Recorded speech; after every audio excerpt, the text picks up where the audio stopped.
అనారోగ్యం, ఉద్యోగం, వ్యాపారం అప్పులతో బాధపడుతున్నారా? వెంటనే జేకేఆర్ గురువు గారికి కాల్ చేసి అపాయింట్మెంట్ తీసుకోండి.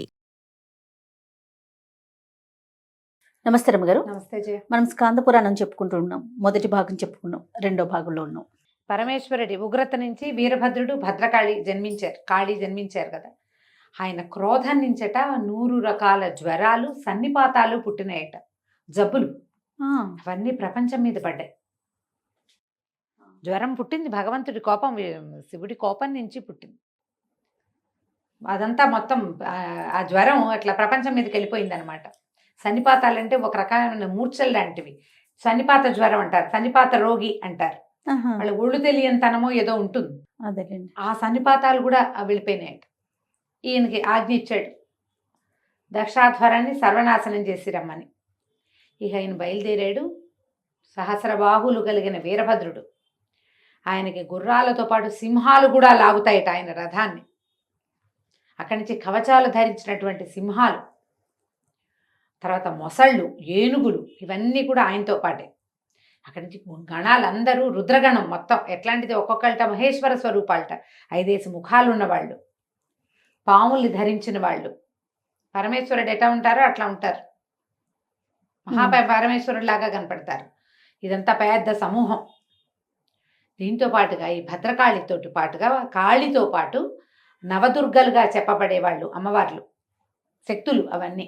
తర్వాత యోగిని గణాలు, శాకిని, పూతన అని పేరున, శాకిని, ఢాకిని అని పేరున్నటువంటి యోగిని గణాలు. తర్వాత గుహ్యకులని ఒక జాతి పరమేశ్వరుడి ఈయనతో పాటు ఉండేవాళ్ళు అనమాట. ఇలా ఎన్ని రకాల వాళ్ళు మొత్తం ఆయుధాలు ధరించి దక్షయజ్ఞ సర్వనాశనానికి బయలుదేరారు. ఇంత సమూహం బయలుదేరేసరికి దిక్కులు పిక్కటిల్లిపోయి సప్తద్వీపాలతో ఉన్నటువంటి వసుంధర భూమి దద్దరిల్లిపోయిందట. వీళ్ళు వస్తుంటే రకరకాల తూరినాదాలు. ఇప్పుడు యుద్ధానికి వెళ్ళేటప్పుడు ఎట్లా వెళ్తారు? అవును, భేరీ నినాదాలు, ఓహో మోత. దిక్కు నుంచి ఇసుక వర్షం కురిసిందట దక్షాధ్వరంలో. ఎక్కడి నుంచో మేఘాల్లో నుంచి నెత్తురు వర్షించింది. ఉణికిపోతున్నారు. ఇక్కడ జరిగిందే ఒక విపరీత చర్య. ఆమె కాలిపోయింది. కాలిన ఆమె దేహం అక్కడ. ఈ 20,000 మంది గణాలు దుఃఖంతో ఆత్మాహుతికి పాల్పడ్డాయి. ఇంకొక 30-40 మంది ఉన్నారు అక్కడ. వాళ్ళందరూ ఏడుపులు, గందరగోళం. ఏం చేయాలో తెలీదు. ఋషులు, మహర్షులు ఎటు పారిపోవాలో తెలియకుండా ఉన్నారు.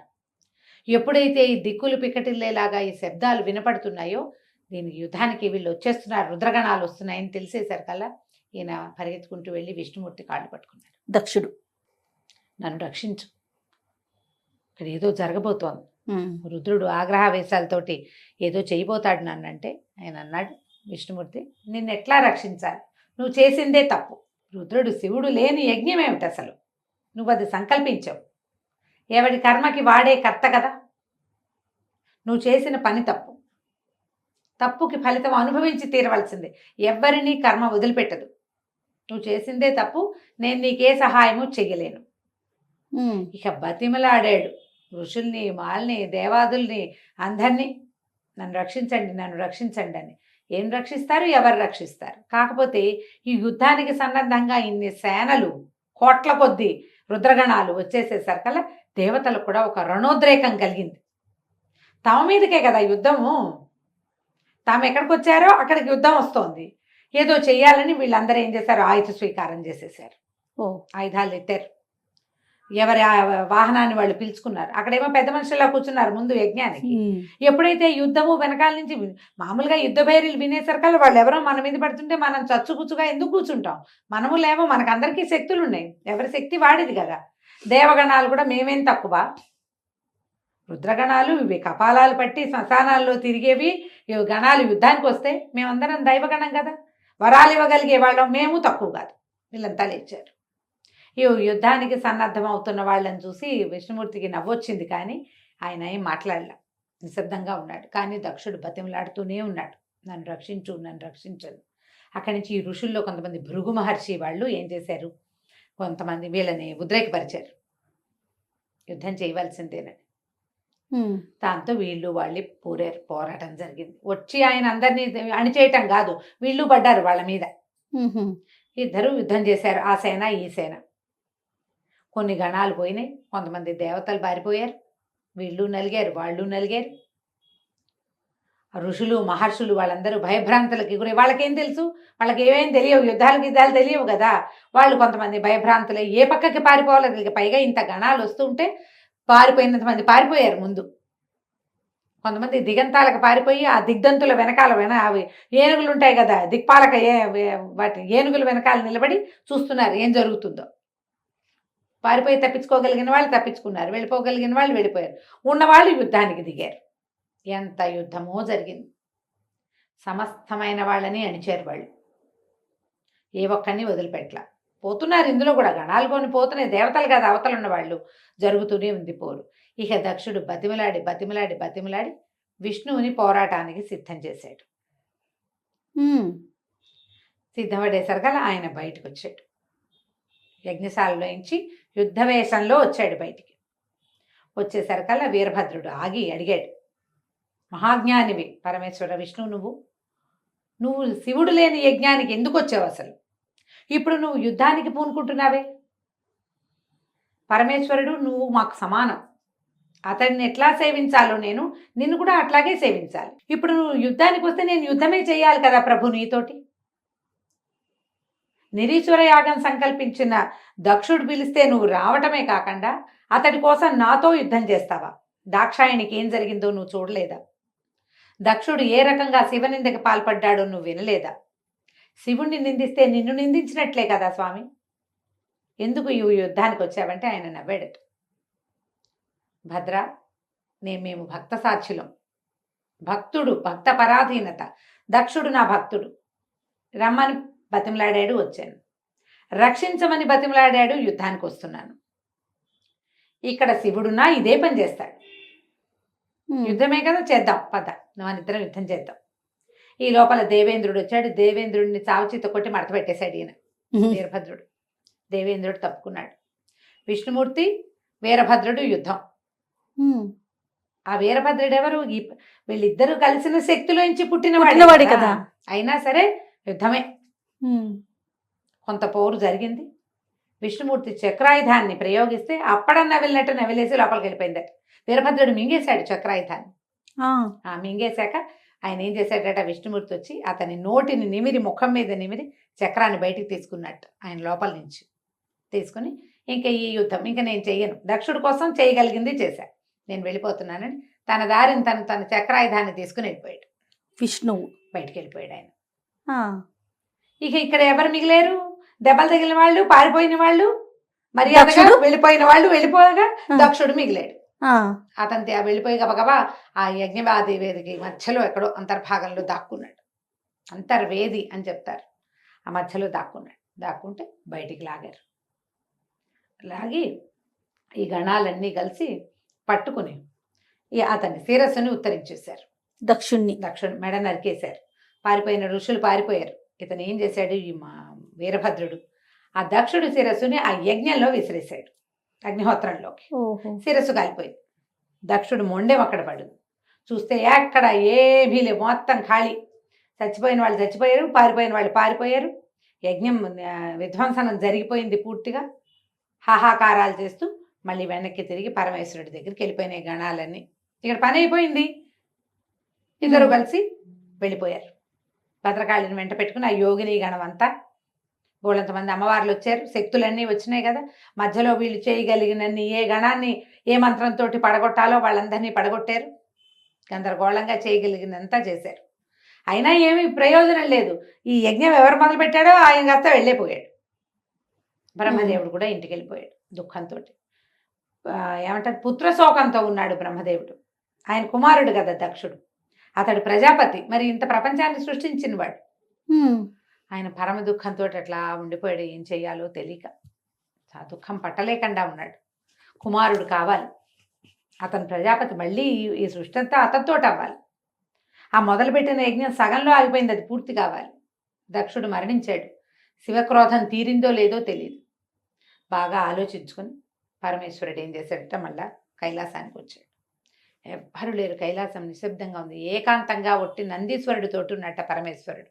ఎవ్వరూ లేకుండా, గణాలేమీ లేవు. దాక్షాయణి మరణంతో అనుభవిస్తున్న ఆ దుఃఖంతో ఆయన ఒక్కడే ఉన్నాడు.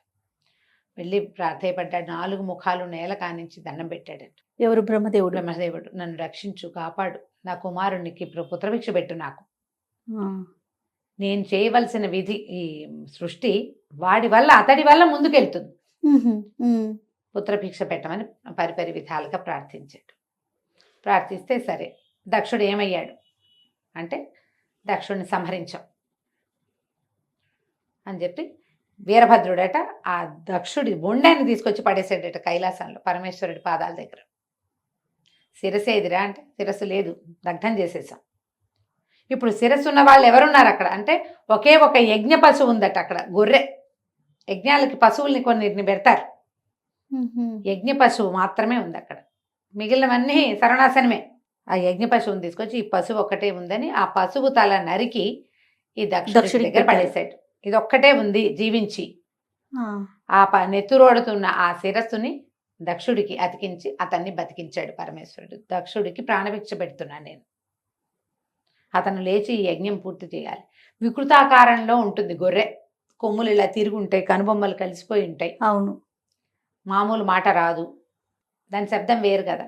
కానీ దక్షుడు అట్లా జీవించాడు. పరమేశ్వరుడు బ్రహ్మకిచ్చిన వరంతో నీ కుమారుణ్ణి బతికిస్తానని చెప్పినందుకు ఈయన్ని బతికిచ్చాడు.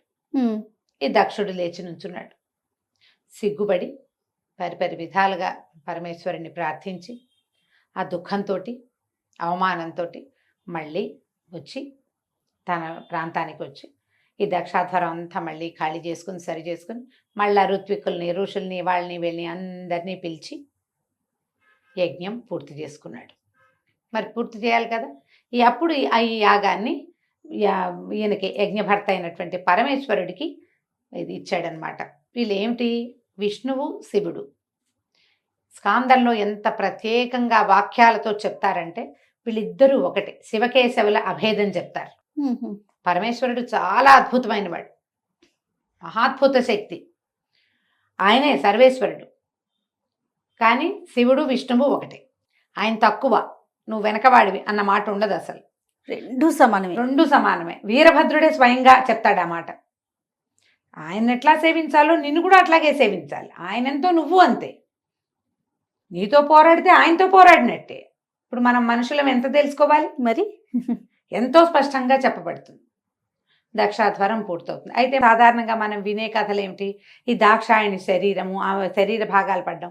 ఈ స్కాందంలో అలాంటి వివరం చెప్పల, ఈ లైన్లో చెప్పల, తర్వాత ఎప్పుడో అది చెప్పుంటారు.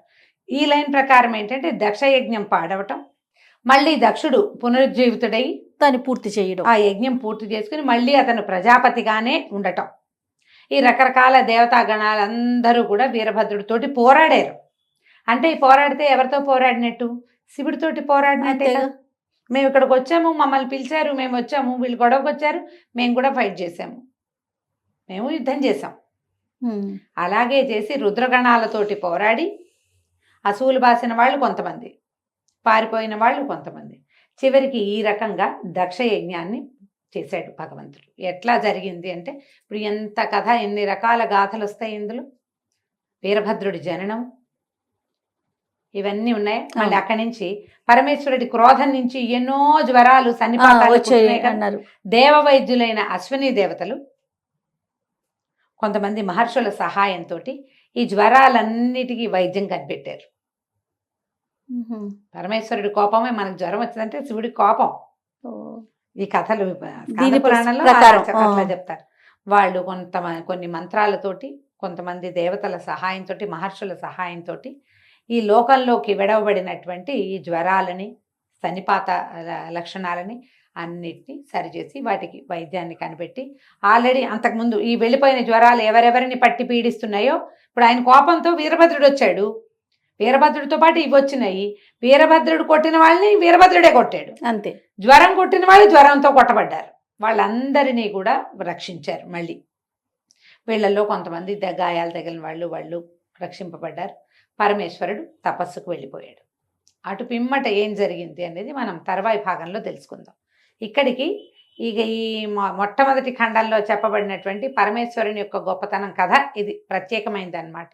ఈ దక్షాధ్వరం గనక ఎవరైనా వింటే చేయకూడని తప్పులు చేసిన వాళ్ళకి ఆ పాపం నుంచి విముక్తి లభిస్తుందట. 41 రోజులు కథ మనం సాధారణంగా చెప్పుకున్నాం కదా, సాంగంగా స్కాంద పురాణంలో ఉన్నదే గనక మీరు చదివితే ఆ చేయకూడని పాపం నుంచి మనకి విముక్తి లభిస్తుంది. చాలా సంతోషం రమ్మగారు. నమస్తే. నమస్తే జయ.